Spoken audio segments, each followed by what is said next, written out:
دکتر عبدالرحمن قاسملو در سال 1324 شمسی فعالیت سیاسی خود را با تشکیل اتحادیه جوانان دموکرات کردستان در شهر ارومیه آغاز کرد. در سال 1325 شمسی متعاقب با سقوط جمهوری کردستان در مهاباد جهت تحصیل راهی تهران شد و در سال 1327 شمسی برای ادامه تحصیل عازم پاریس پایتخت فرانسه شد. رسیدن ایشان به پاریس مصادف با تیراندازی به سوی شاه ایران محمد رضا پهلوی در دانشگاه تهران بود که منجر به امحای آزادی‌های دموکراتیک در سراسر ایران شد. بدین مناسبت گردهمایی وسیع دانشجویان ایرانی در پاریس برگزار گردید که در آن دکتر عبدالرحمن قاسملو سخنرانی شدیداللحنی علیه شاه ایران کرد و در نتیجه دانشجویان یک پیام اعتراضی به محمد رضا شاه مخابره کرد. این اقدام دکتر قاسملو باعث فشار سفارت ایران در پاریس و حتی حکومت فرانسه بر وی شد. وی بعدها به عنوان دارنده اولین بورسیه ایرانی اتحادیه بین‌المللی دانشجویان راهی پراگ پایتخت چکسلواکی شد. در همان مدت اقامت خود در فرانسه با همکاری چند تن دیگر از دانشجویان کرد انجمن دانشجویان کرد در اروپا را تأسیس کرد. سال 1331 شمسی در زمان حکومت ملی دکتر مصدق، دکتر قاسملو بعد از اینکه در دانشگاه پراگ موفق به اخذ لیسانس علوم اجتماعی و سیاسی شد، به ایران برگشت. در آن زمان میان حزب دموکرات کردستان و حزب توده ارتباط و وحدت تشکیلاتی وجود داشت. دکتر قاسملو بعد از 6 ماه فعالیت در تهران به علت تحت تعقیب بودن از سوی حکومت شاه عازم مهاباد شد و در آنجا مسئولیت کار حزبی را بر عهده گرفت. بعد از کودتای 28 مرداد 1332 دکتر قاسملو به ناچاران به فعالیت‌های مخفی روی آورد و در تهران و کردستان به فعالیت‌های سیاسی و حزبی مشغول شد. در این فاصله ایشان سرپرستی روزنامه کردستان، ارگان مرکزی حزب دموکرات کردستان را بر عهده داشت که تنها 5 شماره آن مخفیانه به چاپ رسید و در همین ایام بود که یک کمیته سراسری جهت پیشبرد فعالیت‌های سیاسی حزب دموکرات کردستان به سرپرستی وی سازماندهی و شکل گرفت.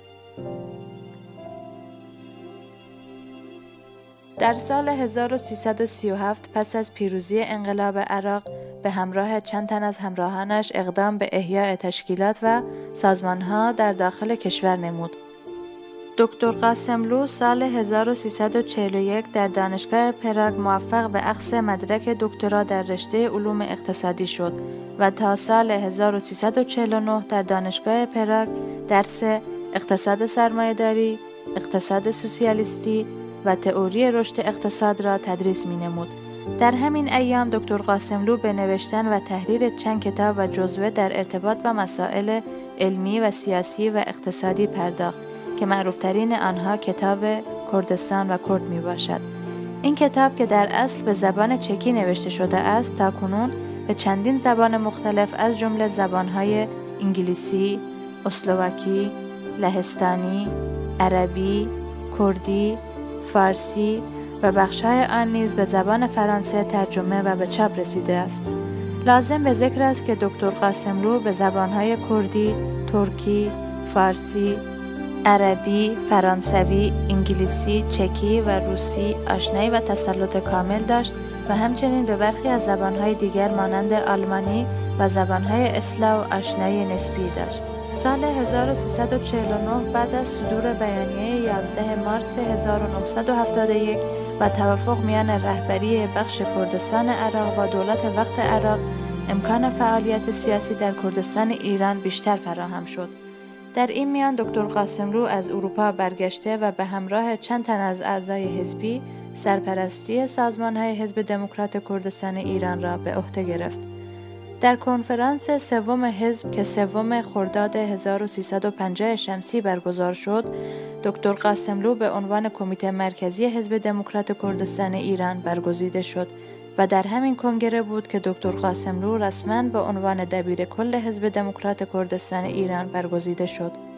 بدین ترتیب دکتر قاسملو به مدت 18 سال به عنوان رهبری کاردان و شایسته اداره امور حزب دموکرات کردستان ایران را بر عهده گرفت.